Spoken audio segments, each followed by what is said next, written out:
Topic is concentration cell. Concentration cell, अभी तक आप लोग पढ़े हैं इलेक्ट्रोकेमिकल सेल, इलेक्ट्रोलाइटिक सेल। ये तीसरा टाइप हुआ कंसंट्रेशन सेल। ये तीसरा टाइप नहीं हुआ, it is a type of electrochemical cell. आपने देखा हम लोग लिखते हैं E cell equal to E right minus E left. आपको बताया गया कि इस पोटेंशियल डिफरेंस के कारण ही इलेक्ट्रिसिटी का फ्लो होता है सेल में। तो इसलिए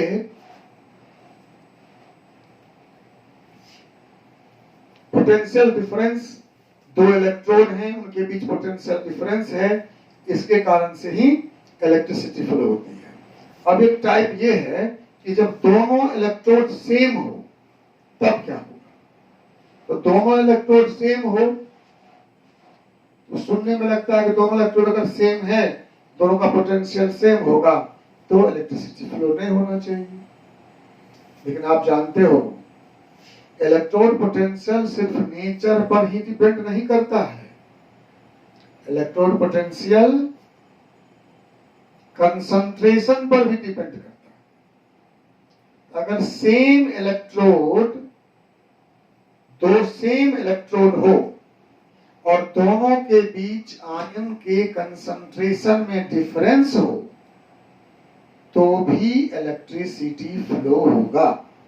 दोनों का अगर कंसंट्रेशन डिफरेंट है तो पोटेंशियल डिफरेंट होगा।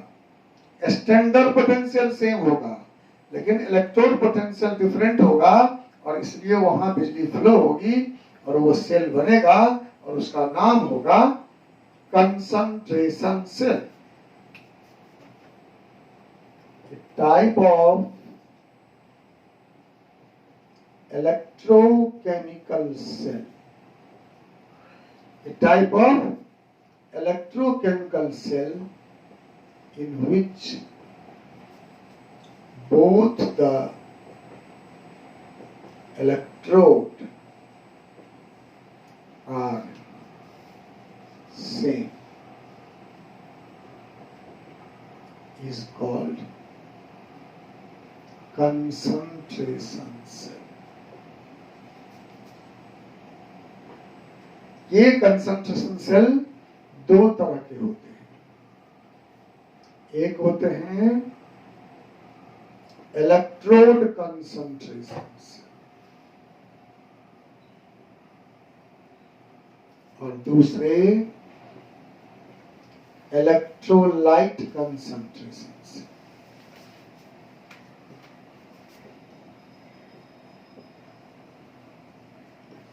Electrode concentration cell and electrolyte concentration cell. Electrode concentration cell हुआ जिसमें मेटल का डेंसिटी डिफरेंट होगा और सॉल्यूशन का कंसंट्रेशन सेम होगा। और इलेक्ट्रोलाइट कंसंट्रेशन सेल हुआ जिसमें मेटल का डेंसिटी सेम होगा, इलेक्ट्रोलाइट का कंसंट्रेशन डिफरेंट होगा। हम अभी आपको दिखाते हैं। मान लो हम लिए zinc solid, density D1, Zn2 plus ion, concentration C1। Yes, C रखो से। फिर Zn2 plus ion aqueous concentration C, Zn solid density D। Sorry D2। ये देखिए, ये है जिंक सॉलिड जिंक आयन और यहां zinc solid zinc ion. Same electrode है, दोनों इलेक्ट्रोड सेम है, दोनों में जिंक आयन का कंसंट्रेशन भी सेम है। अंतर क्या है? ये जिंक सॉलिड है ना रॉड, उसका डेंसिटी डिफरेंट है। D1 is not equal to D2।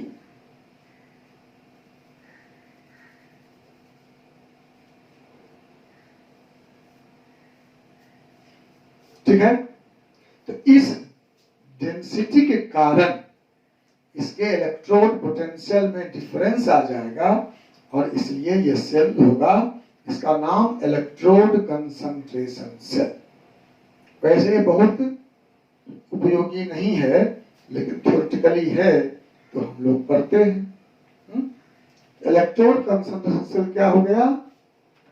Concentration cell having different densities of electrode of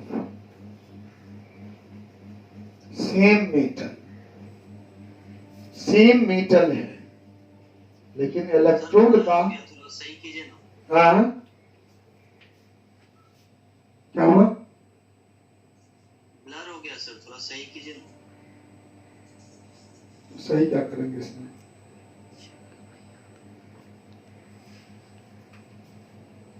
सुन के लिख लो। Electrode concentration cell is a concentration cell having different densities of electrode of same metal. Concentration cell having different densities of electrode of same metal.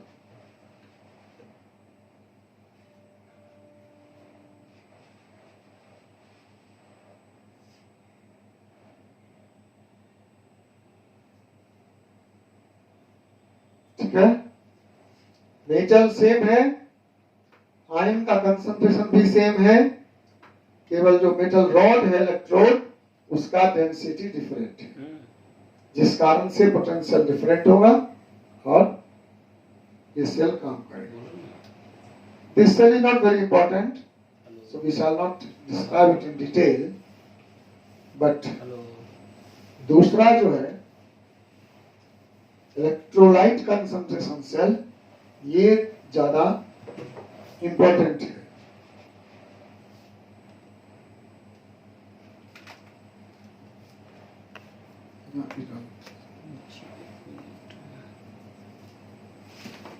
Electrolyte concentration cell हुआ जिसमें metal same है, उसकी density same रहेगी, concentration different रहेगा। जैसे इसी का लीजिए, मान लीजिए zinc solid Zn2 plus aqueous, concentration 0.1 m, Zn2 plus aqueous, concentration 0.01 m, zinc solid. ये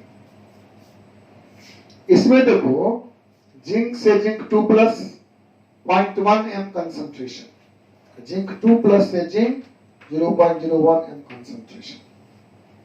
सेम इलेक्ट्रोड है, दोनों है जिंक इलेक्ट्रोड। अंतर क्या है?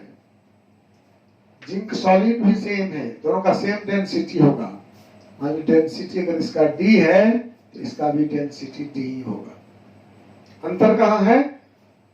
आयन के कंसंट्रेशन, आयन के कंसंट्रेशन डिफरेंस है, इसलिए ये हो गया इलेक्ट्रोलाइट कंसंट्रेशन सेल। ठीक है, मतलब कंसंट्रेशन सेल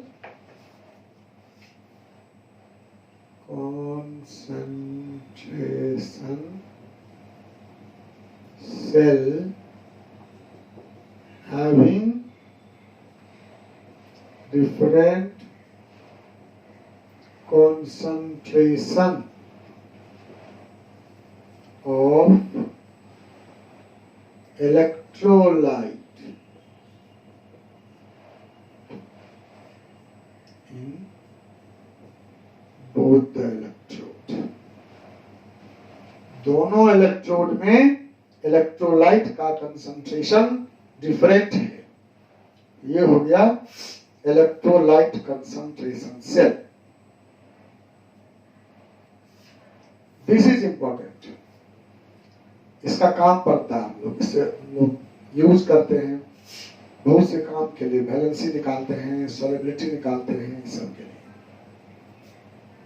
ठीक है, तो कंसंट्रेशन सेल हुए ऐसा कंसंट्रेशन सेल जिसमें दोनों इलेक्ट्रोड सेम है, या तो मेटल की डेंसिटी डिफरेंट है सेम मेटल की, या सेम आयन का कंसंट्रेशन डिफरेंट है। ठीक है, क्या हुआ कंसंट्रेशन सेल? जिस इलेक्ट्रोकेमिकल सेल में दोनों इलेक्ट्रोड सेम है, मेटल सेम है, आयन सेम है, या तो मेटल की डेंसिटी डिफरेंट है या जो इलेक्ट्रोलाइट है उसका कंसंट्रेशन डिफरेंट है। ठीक है, तो दो तरह के हो गए, electrode concentration cell, electrolyte concentration cell. Electrode concentration cell हुआ जिसमें इलेक्ट्रोड की डेंसिटी डिफरेंट है, सेम इलेक्ट्रोड की, सेम मेटल की, आयन का कंसंट्रेशन सेम है। इलेक्ट्रोड का डेंसिटी डिफरेंट है, आयन का कंसंट्रेशन सेम है। क्या नाम हुआ इसका? Electrode concentration cell. और जिसमें मेटल का डेंसिटी सेम है इलेक्ट्रोड का, इलेक्ट्रोलाइट का कंसंट्रेशन डिफरेंट है, सेम इलेक्ट्रोलाइट है, सेम मेटल है, सेम इलेक्ट्रोलाइट है, उसका कंसंट्रेशन डिफरेंट है, तो ये हुआ इलेक्ट्रोलाइट कंसंट्रेशन सेल। ठीक है, हम पहले इस इलेक्ट्रोलाइट कंसंट्रेशन सेल के लिए ईएमएफ का इक्वेशन निकालते हैं, तब इसके बारे में बताएंगे। यह भी दो तरह का होता है, इलेक्ट्रोलाइट कंसंट्रेशन सेल भी दो तरह का होता है।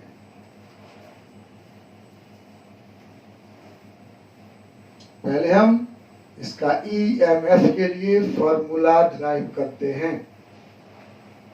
Formula for EMF of a concentration cell.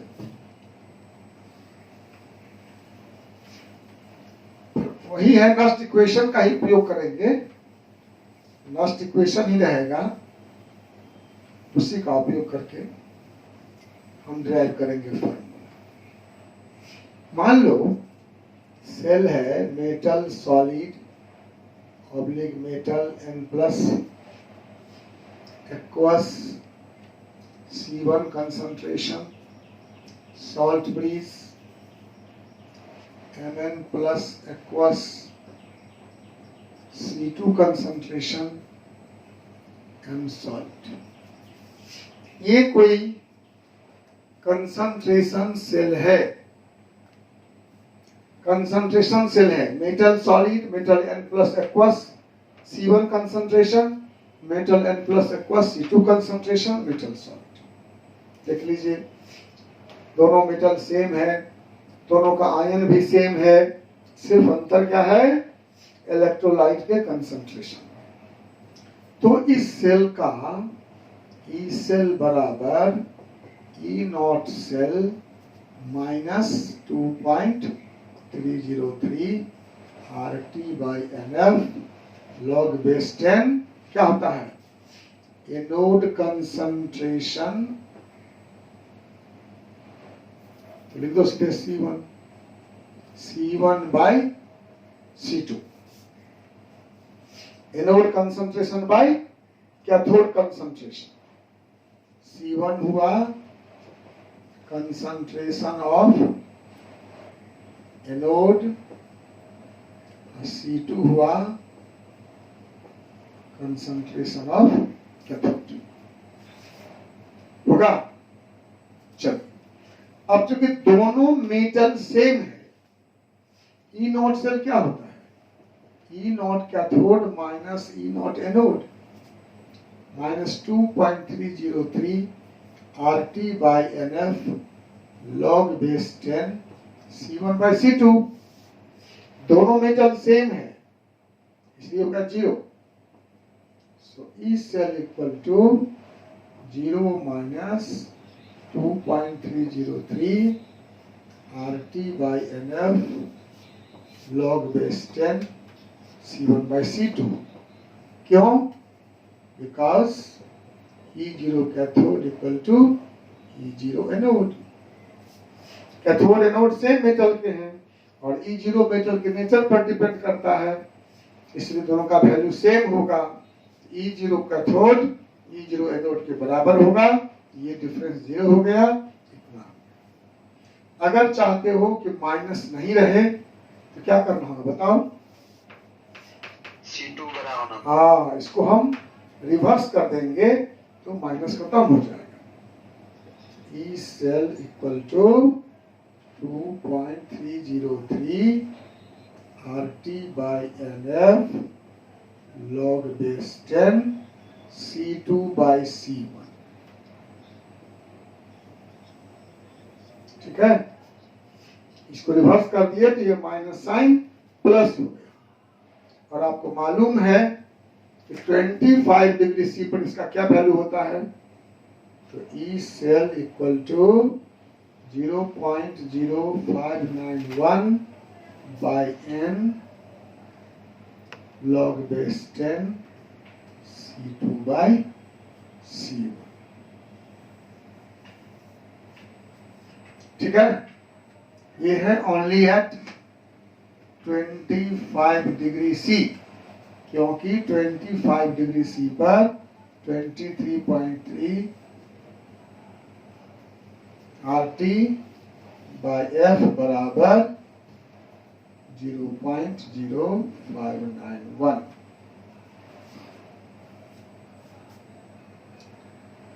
अब देखिए, कभी कभी पूछेगा आपको सेल फिजिबिलिटी, कि सेल फिजिबल है कि नहीं। तो हम क्या बताए हुए हैं आपको? सेल इज फिजिबल, सेल का फिजिबल है only when E cell is positive. E cell must be positive. अगर किसी सेल का ई सेल निगेटिव आ गया तो that cell will not be possible. उस सेल से आप इलेक्ट्रिसिटी का प्रोडक्शन नहीं कर सकते हैं। तो ये सेल फिजिबल कब होगा बताइए आप लोग? क्या कंडीशन होगा? क्या कंडीशन होगा? C2 बड़ा रहेगा। हाँ, C2 must be greater than C1. So, concentration cell is feasible only when C2 greater than C1. C2 greater than C1, cathode का कंसंट्रेशन हायर होगा और एनोड का कंसंट्रेशन लोअर होगा, तभी कंसंट्रेशन सेल काम करेगा, फिजिबल होगा, उससे बिजली पास होगी, और नहीं तो नहीं होगा। क्यों होगा ऐसा? अब नेक्स्ट इक्वेशन समझते हैं। ई सेल को पॉजिटिव होना है। ई सेल पॉजिटिव कब होगा? जब राइट वाला छोटा होगा, लेफ्ट वाला बड़ा होगा, तभी हो सकता है ई सेल पॉजिटिव, और तभी होगा सेल रिएक्शन फिजिबल, और तभी आपको मिलेगी electricity. This is all about concentration cell. Now ये कंसंट्रेशन सेल भी दो तरह के होते हैं। अभी तक में कुछ प्रश्न है मन में तो पूछ लूं। किसी का मन में कोई सवाल है? नहीं है? अच्छी बात है।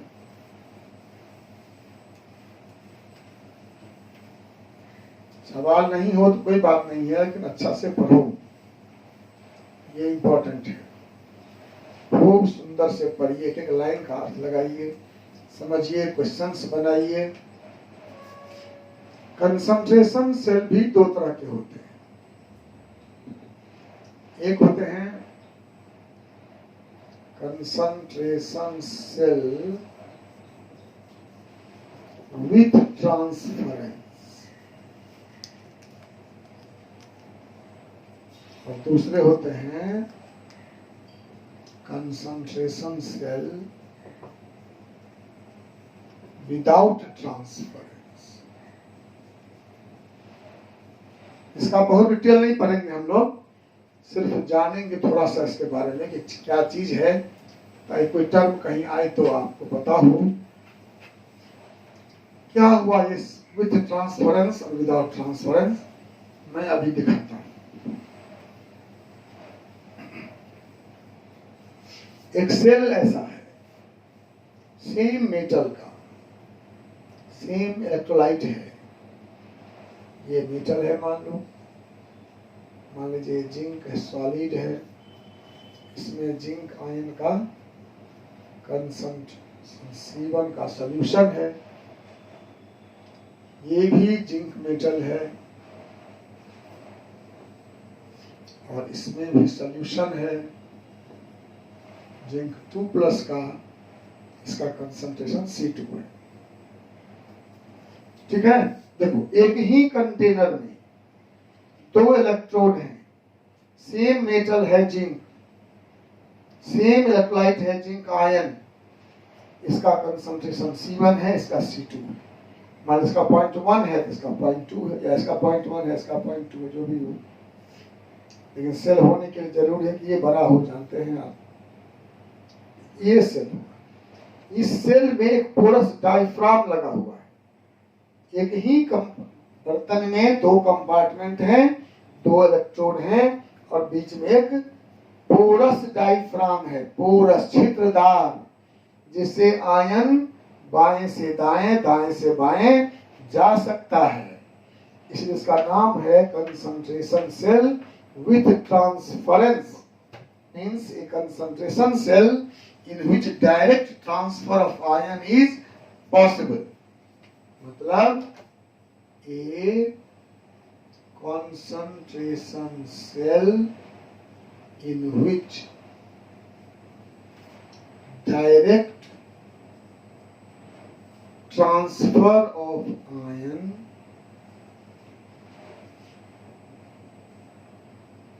between 2 electrodes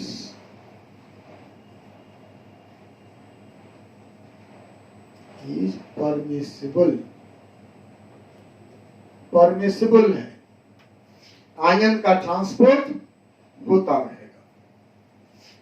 इसमें क्या होता है, जैसे आयन जा रहा है एनोड से कैथोड में, कैथोड से एनोड में, इस बाउंड्री पर, तो बाउंड्री के दोनों ओर जो कंसंट्रेशन का डिफरेंस है, इस कारण से पोटेंशियल डेवलप होता है, जिसका नाम है liquid junction potential. Liquid junction potential, ठीक है। ये potential developed at the boundary of 2 electrodes in a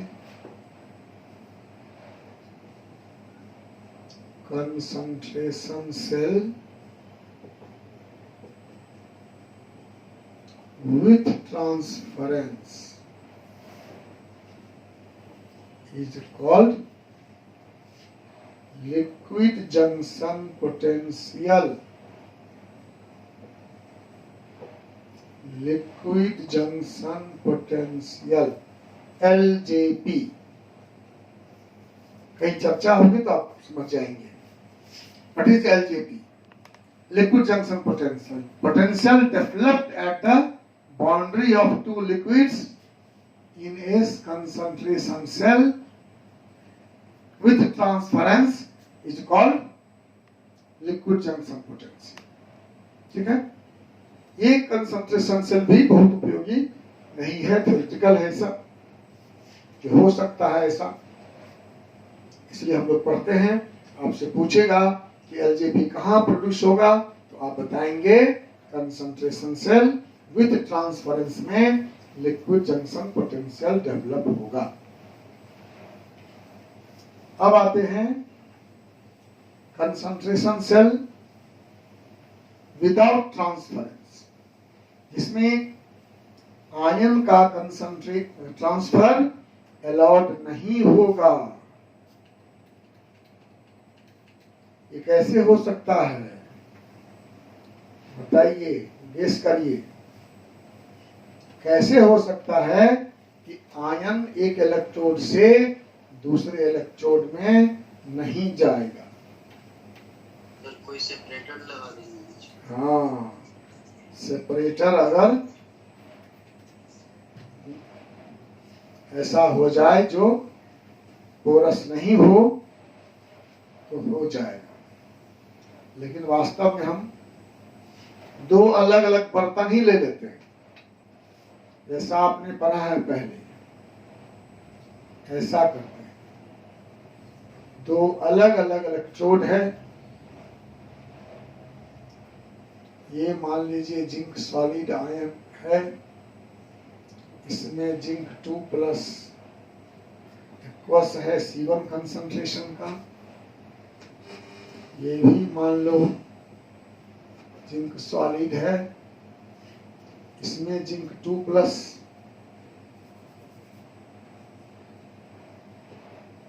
aqueous का कंसंट्रेशन C2 है ना। और क्या करना पड़ता है इसमें हम लोगों को? We have to use salt bridge. पहचानते हैं आप सॉल्ट ब्रीज को? पहचानते हैं ना? क्या काम है सॉल्ट ब्रीज का? क्या काम है सॉल्ट ब्रीज का? बोलो। सॉल्ट ब्रीज के दो फंक्शन हैं। एक फंक्शन है it maintains electrical neutrality in both the electrode by supplying opposite ion, or second, to complete internal circuit.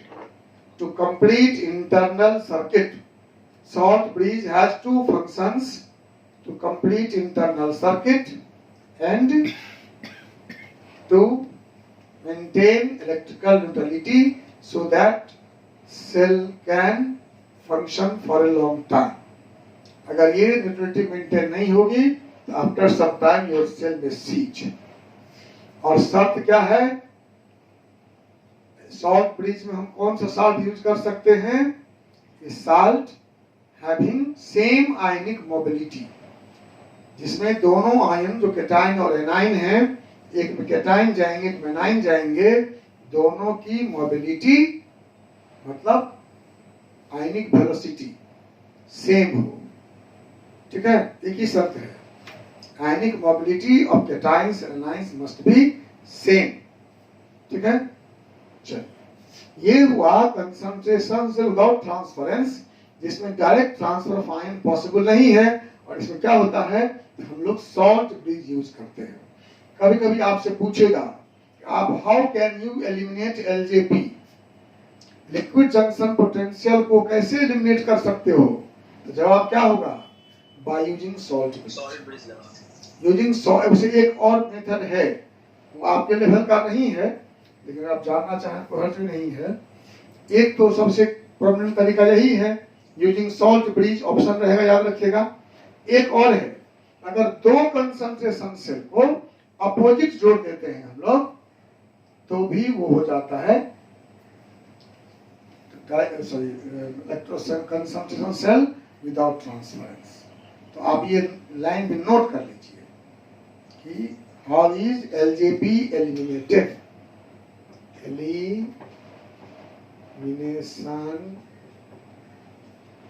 Of LJP, पहला यूजिंग सॉल्ट ब्रिज और दूसरा bye combining two concentration cell in opposite direction. Opposite direction मतलब cathode anode, फिर anode cathode, cathode anode, anode cathode, ये हुआ। एक का plus फिर सॉरी इसका माइनस, इसका प्लस, फिर इसका प्लस, इसका माइनस। ऐसा 2 सेल अगर जोड़ देंगे कंसंट्रेशन सेल, वो भी हो जाएगा कंसंट्रेशन सेल विदाउट ट्रांसफरेंस, और उसमें भी LJB एलिमिनेट हो जाएगा। ठीक है, तो हमने आपको कंसंट्रेशन सेल बता दिया, उसका टाइप बता दिया, फिर कंसंट्रेशन सेल विदाउट ट्रांसफरेंस का टाइप बता दिया, उसका EMF निकालना सिखा दिया, LJB का एलिमिनेशन सिखा दिया, और कंसंट्रेशन सेल का एप्लीकेशन क्या है, एप्लीकेशन भी लिख लो, कंप्लीट ज्ञान हो जाएगा। एप्लीकेशंस ऑफ कंसंट्रेशन सेल, हम लोग वैलेंसी निकालते हैं, determination of valency of ion, वो जो नीचे n है ना 2.303 RT/NF में n वैलेंसी है, तो हम वैलेंसी निकाल सकते हैं, हम सॉल्युबिलिटी एंड सॉल्युबिलिटी प्रोडक्ट निकालते हैं, किसी भी सॉल्ट का सॉल्युबिलिटी और सॉल्युबिलिटी प्रोडक्ट हम कंसंट्रेशन सेल की सहायता से निकाल सकते हैं। ठीक है, ये इसका एप्लीकेशन हो गया। तो ये टॉपिक भी समाप्त हो गया। तो आई होप कि इलेक्ट्रोकेमिस्ट्री इज फिनिश्ड। कुछ पूछना है आपको तो पूछ लीजिए, है कोई क्वेश्चन मन में? किसी के मन में कुछ क्वेश्चन है तो बताओ, कल टेस्ट ले लेना।